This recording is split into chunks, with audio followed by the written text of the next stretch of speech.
तुक्का। तो SSC GD में आजकल हर जगह तुक्के मारने की बात चल रही है, ठीक है। तो आखिर हम एसएससी जीडी में तुक्के कैसे मारें, ये आज हम समझने वाले हैं। उससे पहले कुछ बातें हैं जो समझ लेते हैं। हमारे पास एसएससी जीडी में 4 सब्जेक्ट होते हैं। कौन कौन से?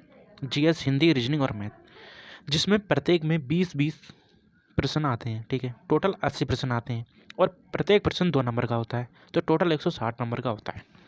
ऐसा कोई सा भी बंदा नहीं है जिससे 80 के 80 प्रश्न हो जाएं, ठीक है। वो 1-2 हैं, वो अलग बात है।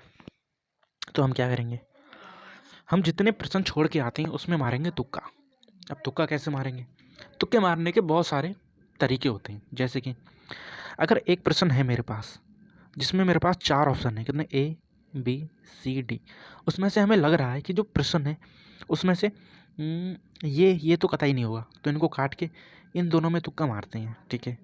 तो वो कैसे मारते हैं, इसके 2-3 आगे देखेंगे, ठीक है। आगे जाके जो प्रश्न हमने किए हैं उनका आंसर क्या है।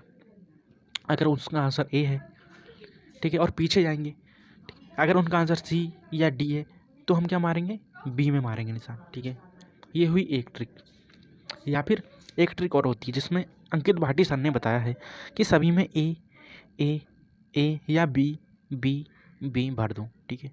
तो वो किस प्रकार कार्य करती है उसको ज़रा समझते हैं।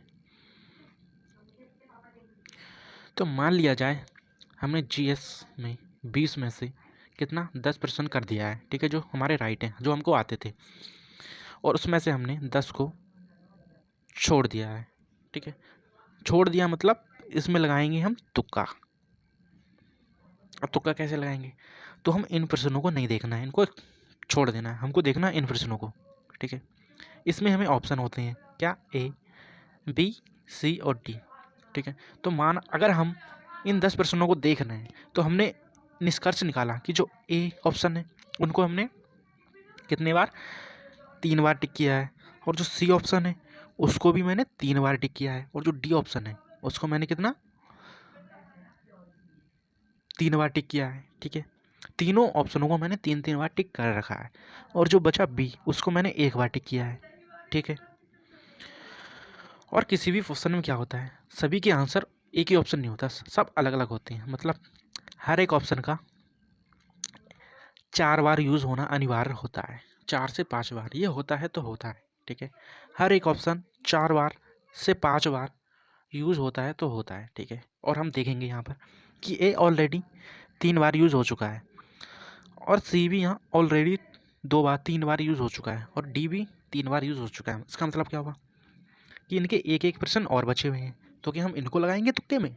बिल्कुल नहीं, हम लगाएंगे बी को। क्यों? क्योंकि अगर बी के हम 4 प्रश्न माने तो अभी भी हमारे पास 3 प्रश्न बचे हुए हैं जिनका आंसर बी होगा, और अगर हम 3 प्रश्न हमारे सही होते हैं तो हमारे पास नंबर मिलेंगे 6। और फिर गलत कितने होंगे, जब 10 में से हमारे पास 3 सही चले गए तो गलत कितने हुए, 3 माइनस किया 7, ठीक है। और 7 क्वेश्चन हुए, हमारी माइनस मार्किंग कितनी होगी, 1/8 की है, जबकि इसका मतलब 1 से कम, ठीक है।